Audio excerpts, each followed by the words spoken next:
చాలా ఫీల్డ్స్లో ఒక పాయింట్ ఆఫ్ టైం వస్తుంది, ఇదర్ సాచురేషన్ ఆర్ రెసెషన్.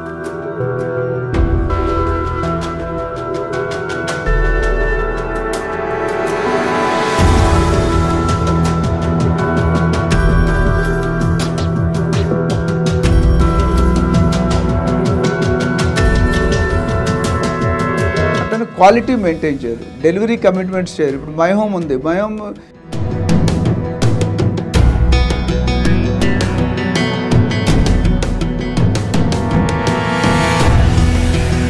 గట్టిగా ఎంత గట్టి నొక్కితే స్పాంజ్ అంత గట్టిగా ఉంటుంది, వదిలితే వచ్చేస్తుంది. సో ఈ షుడ్ బి ఒకే దాంట్లో ఫిక్స్ అయ్యారు అనుకోండి.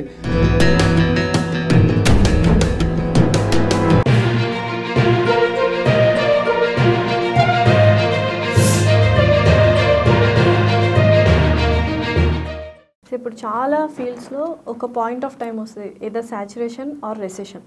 సో ఐటీ ఫీల్డ్ రెసెషన్ వస్తే ఏమవుతుంది, లే ఆఫ్ అయిపోతుంటాయి. రియల్ ఎస్టేట్లో ఎప్పుడు వస్తుందంటే మోస్ట్లీ కొత్త గవర్నమెంట్స్ ఫామ్ అయినప్పుడు, లేకపోతే పొలిటికల్గా ఎలక్షన్స్ టైంలో కొద్దిగా రెసెషన్ అనేది రియల్ ఎస్టేట్లో చూస్తాం. ఆ టైంలో రియల్ ఎస్టేట్ ఏజెంట్స్ కావచ్చు, రియల్టర్స్ కావచ్చు, సర్వైవల్ ఎలాగా, ఏం చేయాలి ఆ టైంలో? ఇది $1 బిలియన్ క్వశ్చన్. దీనికి ఆన్సర్ నువ్వు ఇచ్చిన 5 నిమిషాల్లో చెప్పలేము. $1 ట్రిలియన్ ఆన్సర్ చెప్పండి. ఇప్పుడు రియాల్టర్స్ కానీ రియల్ ఎస్టేట్ కానీ నేను ఒక జనరల్గా ఒక సామెత చెప్తాను. ఈ ఫీల్డ్లో ఇన్వెస్టర్ కావచ్చు, ఏజెంట్ కావచ్చు, బిల్డర్ కావచ్చు, if they want to be in real estate for a longer time, భూమాతంత పేషెన్స్, ఆకాశం అంత ఆశ. ఎప్పుడైతే ఆశ అత్యాశకి ఎలివేట్ అవుతుందో చీటింగ్ మొదలవుతుంది, other from the realtor or from the builder. మోసపోయేది ఎవరంటే బయ్యర్. ఎందుకు చెప్తానంటే రియల్ ఎస్టేట్ ఈజ్ నాట్ 100-మీటర్ dash, it is a marathon. అంటే ఎంత లాంగ్గా ఉంటే అంత మంచిది. తర్వాత మీరు రెసిషన్ అన్నారు, మనకి 2008లో బబుల్ బర్స్ట్ అయింది, రెసిషన్ వచ్చి యూఎస్ మొత్తం, వరల్డ్ మొత్తం రెసిషన్ వచ్చింది. అప్పుడు ఆల్మోస్ట్ చాలామంది ఆత్మహత్యలు, సూసైడ్కి ఆన్ ది రోడ్ వెళ్ళిపోయారు, చాలామంది మూసేశారు కూడా. ఆ తర్వాత నేను లక్కీ ఇంతవరకు టచ్ వుడ్ మనం real estate as no looking by, especially హైదరాబాద్లో అయితే it is always increasing trend. వెనక్కి చూసే పనే లేదు. గత 10-15 సంవత్సరాల్లో కూడా ఎటువంటి అంటే రాజశేఖర్ రెడ్డి గారు, చంద్రబాబు నాయుడు గారు, కిరణ్ గారు ఎవరు వచ్చినా రియల్ ఎస్టేట్కి ఒక చూపు చూస్తూనే ఉన్నారు. ఇప్పుడు రేవంత్ రెడ్డి గారు కూడా కేసీఆర్ గారు ఓటు గెలిచింది కూడా సిటీలోనే మీరు చూస్తే. ఎందుకంటే హైదరాబాద్ పీపుల్ ఆర్ హ్యాపీ. 10 రూపాయలు డబ్బులన్నీ రియల్ ఎస్టేట్లోనే ఉన్నాయి కదా, ఇంకా వాళ్ళు రియల్ ఎస్టేట్ని డెవలప్ చేయకుండా ఏం చేస్తారు? 10 రూపాయలని 100 రూపాయలు చేశారు. అందుకని సిటీలో ఓట్లు అన్నీ ఎవరు పడ్డాయి? టీఆర్ఎస్ పడ్డాయి.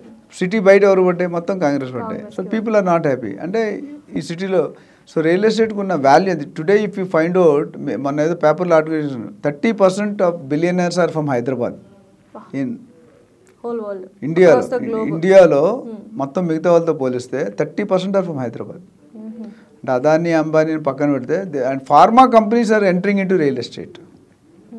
ఎంఎస్ఎన్ ఫార్మా కానీ, అరవిందో రియాల్టీ కానీ, లాట్ ఆఫ్ హెట్రో కానీ, they are already planning. And Adani is already entering in to real estate of Hyderabad. So real estate రియల్టర్స్కి ఎక్కడైతే కన్సిస్టెన్సీ ఉందో, క్వాలిటీ ఉందో, ఒక బ్రాండ్ ఇమేజ్ ఉందో, వాళ్ళు ఎప్పుడూ సర్వైవ్ అవుతారండి.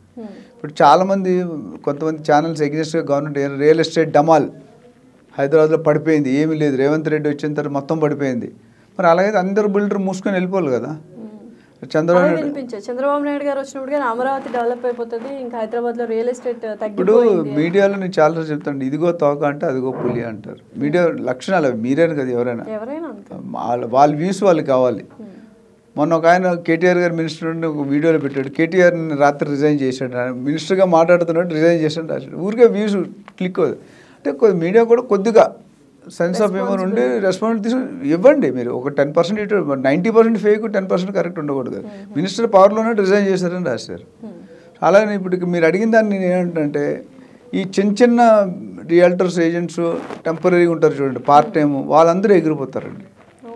ఇప్పుడు కాకినాడ బిల్డర్లో 150 మంది బిల్డర్స్ ఉన్నారు కాకినాడ చిన్న ఏరియాలో, మీరు ఆంధ్ర సైడ్. అందులో 75% వ్యానిష్ అయిపోయారు ఈ లాస్ట్ 5 సంవత్సరాలు జగన్ గారి గవర్నమెంట్లో. Because there no market.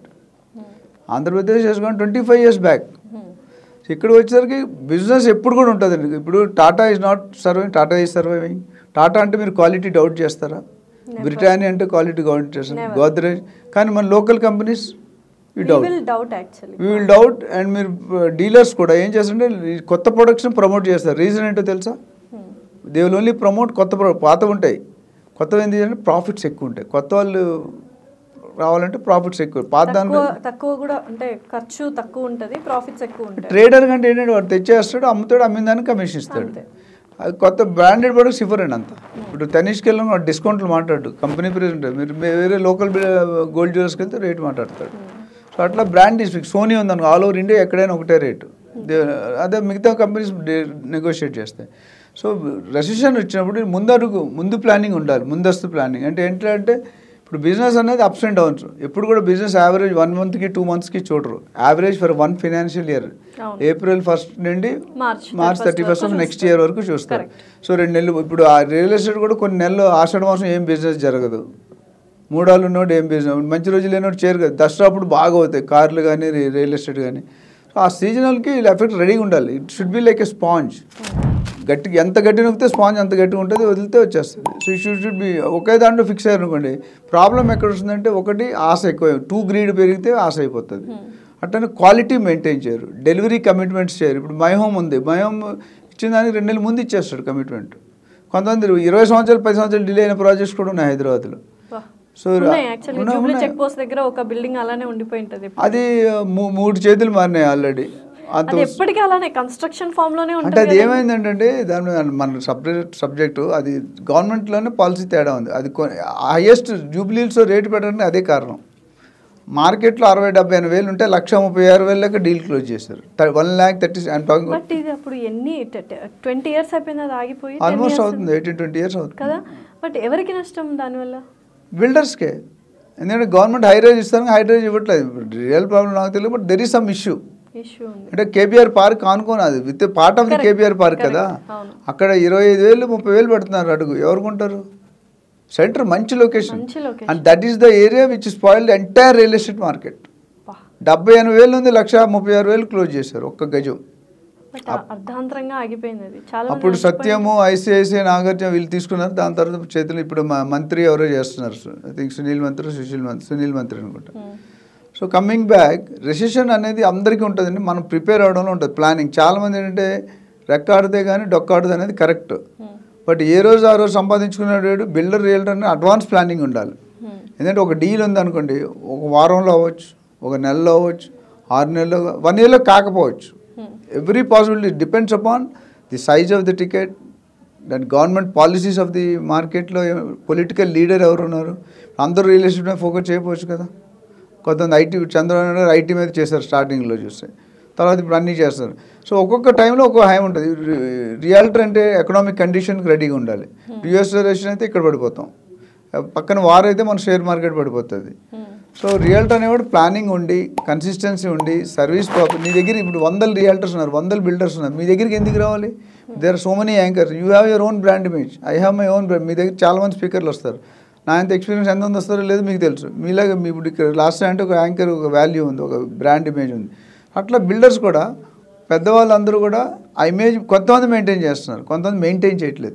ఆ మెయింటైన్ చేసేవాడు ఉన్నప్పుడు లేనప్పుడు, మన ఇండియాలో ఎట్లా అంటే డబ్బులు వచ్చాను ఏజెంట్ కూడా అనుకో 5 లక్షలు వచ్చాయనుకోండి కమిషన్, మళ్ళీ 5 నెలలు ఫోన్ ఎత్తాడు. 5 లక్షలు ఖర్చు అయిన దాకా ఆగా ఎంజాయ్ చేస్తాడు, తర్వాత ఫోన్ ఎత్తాడు. అలా ఉండకూడదు. ఉన్నప్పుడు లేనప్పుడు ఒకలాగా ఉండేవాడే మనిషి.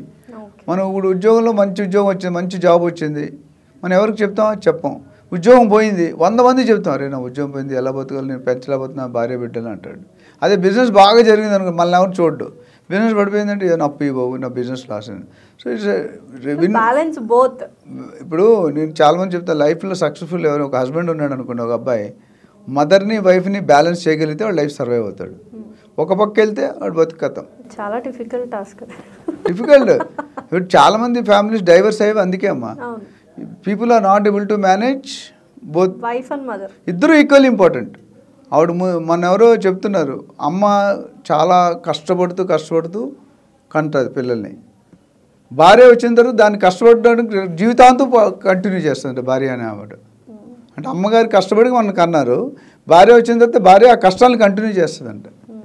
సో అదే ఒక ప్రాబ్లం. నేను ఎందుకంటానంటే బ్యాలెన్స్ చేయడం నేర్చుకుంటే, ఇంట్లో బ్యాలెన్స్ చేస్తే బయట ఫెయిల్ అవుతారు. ఇంట్లో you should be able to. చాలామంది ఫెయిల్ అవుతుంది. మనకు లాస్ట్ 5 yearsలో ఎన్ని డైవర్స్ వచ్చాయో మీరు చూశారు. సో అందుకని రియల్టర్ అనేవాడు కన్సిస్టెంట్గా, క్వాలిటీగా, కక్కుర్తి పడకూడదు, ఎక్కడ కూడా చీట్ చేయకూడదు. Customer should come on their own. ఇప్పుడు 1 satisfied customer will tell to 10 people, 1 dissatisfied customer will tell to 100 people. అంటే డ్యామేజ్ ఎంత జరుగుతుంది? నేను బిజినెస్ చేస్తే నాకు 40-50% రిఫరల్స్ ద్వారా వస్తుంది, నేనేం మార్కెటింగ్ చేయను. Now I'm not doing any market, still I keep getting everyday 8 to 10 calls average. అది 2-3 తీసుకుంటాం, దట్స్ ఫైన్. ఇప్పుడు మన 10 కస్టమర్ మనం చేయండి, మన మిగతా కన్సల్టెంట్ ఏమవుతుంది, అంతా మనం తీసుకోకూడదు కదా. రియల్ ఎస్టేట్లో రియల్టర్స్ ఎక్కడ ఫెయిల్ అవుతారంటే ఎక్కడ నో చెప్పాలో తెలియదు వాళ్ళకి, ఎక్కడ ఎస్ చెప్పాలో తెలుసు. కానీ పవన్ కళ్యాణ్ గారి సినిమా ఉంది కదా, అత్తారింటికి దారి, అది ఎక్కడ తగ్గాలో ఎక్కడ నగ్గాలో తెలుసు. రియల్ ఎస్టేట్ ఏజెంట్గా ఏ ఏరియాలో చేయాలి, ఏ సెగ్మెంట్లో. ఇప్పుడు ఇక్కడ నువ్వు గచ్చిబౌలిలో చేస్తావు, ఎవడో చౌటుప్పలని ఫోన్ చేసి అక్కడ వెళ్ళి చేయలేవు, అది కూడా చేసేదాన్ని ఫెయిల్ అవుతాం. So focus on 1 particular area, be committed, be dedicated, delivery the results ఉన్నప్పుడు ఇబ్బంది ఉండదు.